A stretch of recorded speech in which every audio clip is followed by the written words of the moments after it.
I'm sure if you're familiar with the Tokyo money grind, at some point this must have happened to you, and that's that bloody annoying red GTR come flying past you at the end of the straight. Well, as the old adage says, if you can't beat them, join them. So we're going to build one, but it's going to be even better. So take that Ace of Swillow, if that's even your real name. It is, his name's Adam. I looked it up, he races for Williams Esports. He seems like a really nice guy. Hello everybody, thanks for stopping by. KCR-Mark here. So before we get into today's build, we just need to do a bit of recon on the AI car. Right, we know it runs sports medium tyres, so we're going to run sports hard and get more power. It does 197 at the end of the straight. It runs a custom rear wing. It runs what looks like sports suspension and a Type B front splitter. We know it runs racing brakes because they glow bright red at the end of the straights. Other than that, we don't know a huge amount about it, but we just aim to make it quicker down the straights, better around the corners, and we're just going to build an all-round better R35 GTR.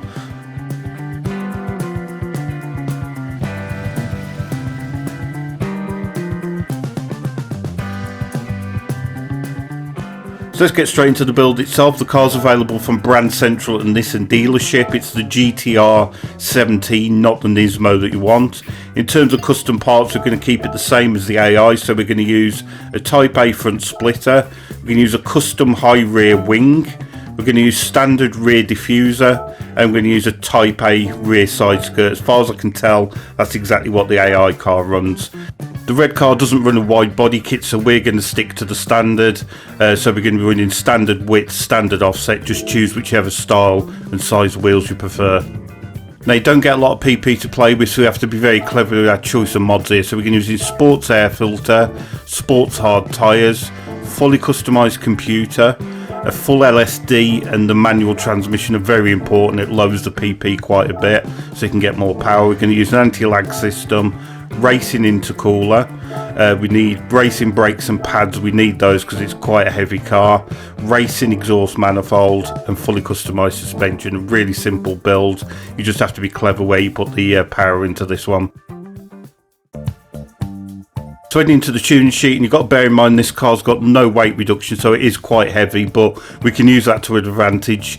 With it being on sports hard tyres, we can afford to have very soft suspension. We've got quite a lot of negative camber and toe angle. We want that car to actually roll and put all the weight on its front end so it digs in and turns in a lot better, and it seems to work really well with this car. So as you can see with those choice engine mods that we fitted, we've got quite a lot of horsepower over standard. We've got 626.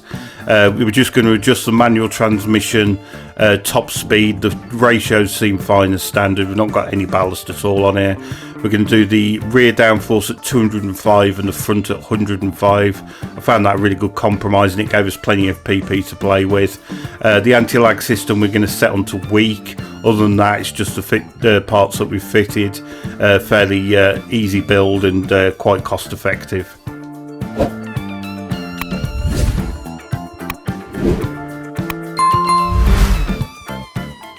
So with the car all fully built, we can head to track and take on our red Nemesis.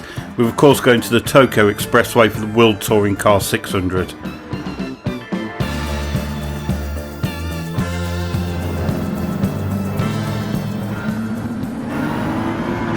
So for me, this build is all about simplicity. As you saw, it's fairly inexpensive and easy build. You don't need to buy many parts, and likewise the race is fairly simple as well. It's a standard one-stop strategy. You don't need to do any fuel map settings. You don't need to adjust the brake bias or mess about with traction control. It's just all about beating that red GTI, if I'm perfectly honest with this race. So almost immediately we can see the plus and negative points of this car. It's incredibly fast down the straight, but with it being quite a heavy car, it can feel a little bit clumsy around the corners for the first couple of laps, but just be patient with it. The track's wet, we're on sports hard tyres, so we haven't got as much grip as the red GTR in front of us, which is on sports mediums. But as soon as the track starts drying out, this thing is rapid. So just be patient for a couple of laps. That's all I would advise on this. As you can see, the end of the first lap, and we've already got the red GTR in our sights. So charging down the main straight, and we're definitely catching the two cars in front of us. One of those being the red GTR. We're topping out at 206 miles an hour, so we've definitely achieved our first goal. and that's being quicker than the other GTR in a straight line. But he's not too happy about another GTR taking his throne, so he unceremoniously dumps us into the wall.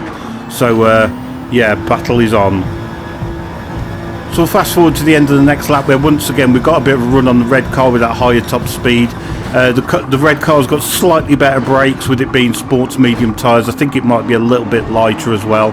But as I said before, just let the track come to you. We're on lap 5. The track's almost completely dry, and this is where this car just really comes into its own. It's absolutely rapid through this middle section. The extra weight means it's really stable. It's got loads of grip through these fast corners, and we're hounding the red GTR all the way around this lap. With that extra cornering speed we've got now from the dry track, we managed to get a run on the red car and send it round the outside. A tiny little bit of a wall graze, but we're outbrake it and we're through.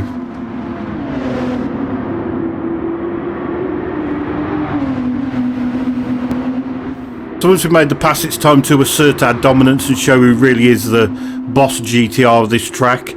The pendulum's swung in our favour now. The red car is on sports medium, so those tyres will be fading as the track gets drier, whereas we're just getting quicker and quicker on our sports hards.